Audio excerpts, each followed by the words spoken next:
You'll find the beauty goes much deeper once you get to meet her. She's a Mona Lisa. Bom dia, é quinta-feira, são 7h25 da manhã, está a chover a potes, não sei se conseguem perceber. Ainda bem que eu à última da hora reparei que estava a chover e trouxe chapéu, porque senão eu ficava extremamente molhada. Eu acho que mesmo assim vou ficar um bocado molhada, mas já está melhor. Já estou a construir o portfólio, portanto, com as informações que eu vou retirando dos casos e os vários casos, a professora ontem até deixou tirar umas fotos, vamos construindo um portfólio daquilo que nós fizemos, que depois acaba por ser um método de avaliação, a professora perceber se nós fizemos alguma coisa ou não, se aprendemos alguma coisa.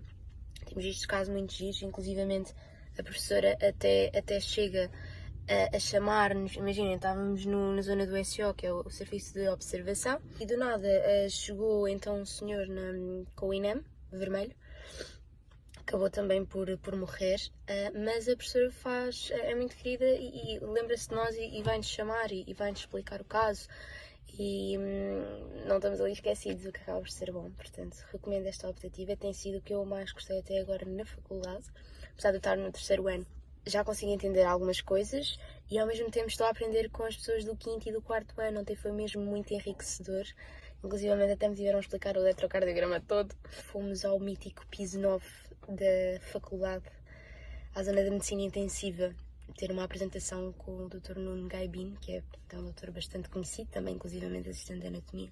E pronto, ficámos a perceber um bocadinho mais também sobre a VMER e como é que funciona, porque aqui as emergências nós não temos uma especialidade específica. Basta ter o ano comum, fazer a PNA e, portanto, ou seja, ser um médico autónomo. As especialidades que estão mais perto, não é, de estarmos mais preparados para o INEM, é a medicina interna, a medicina intensiva e a anestesiologia. O doutor também disse que havia pessoas de MGF, de cirurgia plástica, otorrino, inclusivamente. Quinta-feira, um dos dias que eu mais gostei, a zona do covidário, portanto à frente da urgência, os tais contentores brancos onde estiveram as pessoas do Covid.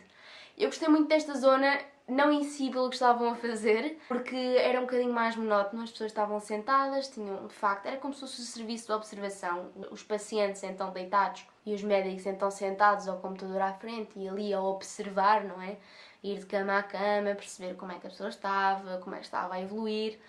Portanto, era um bocadinho mais monótono neste sentido. Gostei muito mais, por exemplo, da zona dos laranjas, em que era andar de um lado para o outro, ou dos amarelos, em que, ainda que fosse consulta, as pessoas iam aparecendo de maca ou de cadeira de rodas, e eram casos mais intensos, mas mesmo assim laranjas era melhor, obviamente, casos mais graves. Mas este dia foi muito bom, porque eu fiquei a acompanhar duas médicas. Primeiro fiquei com uma das médicas e depois, mais para o final, com outra das médicas, porque a primeira médica tinha ido almoçar.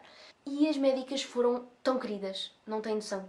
Primeiro adaptaram-se ao meu ano, ao terceiro ano. Fizeram-me perguntas. Lembro-me que com a segunda doutora com quem eu fiquei, ela agarrar nos sintomas e perguntar: então o que é que esta pessoa tem? Vamos agarrar. Porquê é que a pessoa tem edema dos membros inferiores? Como é que isso surgiu? O que é que quer dizer isso e porquê é que ela tem aquilo? Então em que outros sítios é que pode acumular esse líquido? Porquê é que a pessoa acumulou líquido? Portanto, e nós começamos a raciocinar. Houve um bombeamento que estava a ser ineficaz, portanto, ou seja, não houve um retorno ao coração, portanto, se calhar o coração pode ter algum problema. Ou então são os músculos das pernas da senhora que não estão a conseguir, ou seja, podia ser uma senhora acamada que não tinha mobilidade do membro inferior e, portanto, começa-se a acumular lá líquido. Os músculos nessa zona que auxiliam o coração, portanto, no retorno do sangue ao coração, podiam não estar a funcionar, não era o caso. Então excluímos essa ideia. De repente lembrei-me que também podia ser infeccioso, não é? Fomos ver as análises, o hemograma, nitritos positivos, leucócitos elevados, e depois ela lá me perguntou e eu lembrei-me da infecção urinária. E de facto, infecção urinária, a senhora estava explicado. A primeira doutora com quem eu tive explicou-me todas as máscaras que existiam na altura do Covid, inclusivamente até me foi mostrar dentro desse contentor a outra metade do contentor, porque estava tudo cheio na altura do Covid. Então nós fomos a essa zona, que agora era só a zona onde eles têm a máquina para analisar a gasometria, portanto que nos dá informações de pH, de carbono, oxigênio, bicarbonato, uma série de coisas.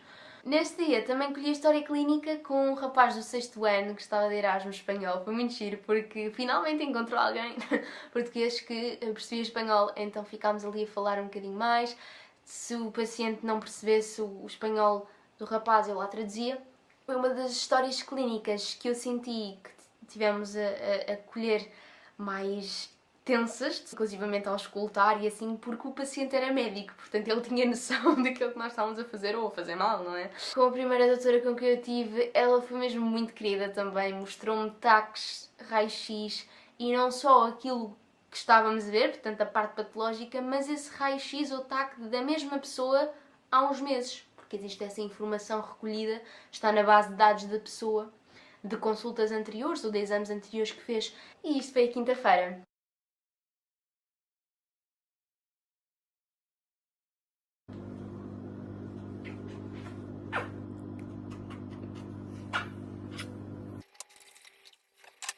Tá quietinho? Já tá quase. Tá bem, já vai.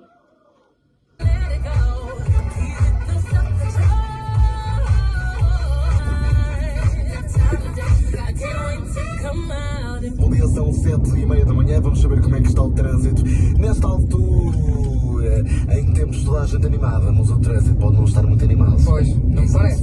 Alô malta, são 7h30 e eu hoje estou muito entusiasmada porque hoje vi o meu nascer do sol mais bonito da vida. Não estou a gozar com aqueles tons, pronto, aquele amarelo já a começar a criar-se, rosas, pá, inexplicável e nem se via ainda o sol, não é normal? Estamos só a habituar, apesar destas olheiras, que horror, é porque apesar de acordar cedo, não me deito assim tão cedo para tal. Estou muito entusiasmada, é o último dia e não sei o que é que vou fazer porque já passei por todos os postos das urgências. Ontem estive no Covidário, foi espetacular. Estive mesmo no sítio onde os médicos estiveram a atuar no Covid. Acho aquilo um bocadinho monótono porque estão sempre no computador, depois vão às pessoas e não sei o quê. Claro que não, as pessoas estão bem controladas e tal. Mas adorei as médicas, elas ajudaram-me imenso e adaptaram-se imenso ao meu terceiro ano. Estavam muito a focar-se na fisiopatologia, eu entender sozinha os sintomas e eu ir sozinha através dos sintomas o que é que a pessoa tinha, foi excelente. Vou comer, vou fazer o Duolingo e vou para o sexto e último dia, não, quinto e último dia, que é sexta-feira. Beijinhos, já falamos mais tarde. By the way, eu tão recomendo fazerem esta optativa, foi a coisa que eu mais gostei na faculdade e que até agora aprendi muito a nível de prática, ok? Do que é que está mesmo a acontecer e ver pacientes. Por fim, sexta-feira tivemos aqui alguns casos, ficámos todos, portanto o grupo inteiro da manhã, em vez de serem individualmente, em vez de ser 2 a 2, ficámos mesmo os 5. Ficámos na zona do SO, acho que ainda não tinha dito, portanto mais uma vez, a colher história clínicas, a falar com as pessoas, a perceber o que é que têm.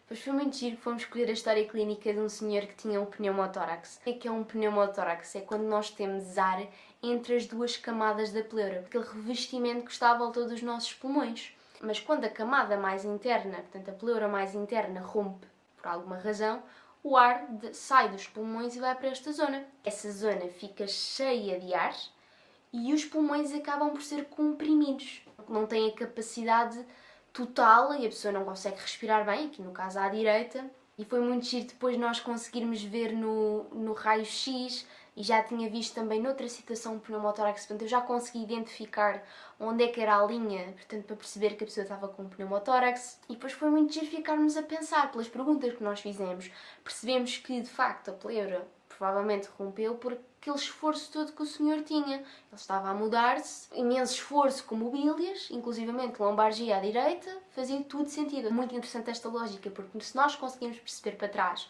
portanto, a partir dos sintomas e o que é que a pessoa tem, nós vamos conseguir tratá-la. Daí que fisiopatologia vai ser das cadeiras mais importantes, então que estou a ter neste momento, já estou a começar a ter aulas de fisiopatologia, e reconheço que é uma cadeira muito importante, e era até o que me diziam as médicas nesta optativa. Agora, se estamos só a decorar as coisas por decorar, se não entendemos aquilo bem, vai ser muito difícil nós tratarmos as pessoas. Daí que muitas pessoas dizem que medicina é só decorar. O raciocínio na clínica é muito importante e eu vejo isso.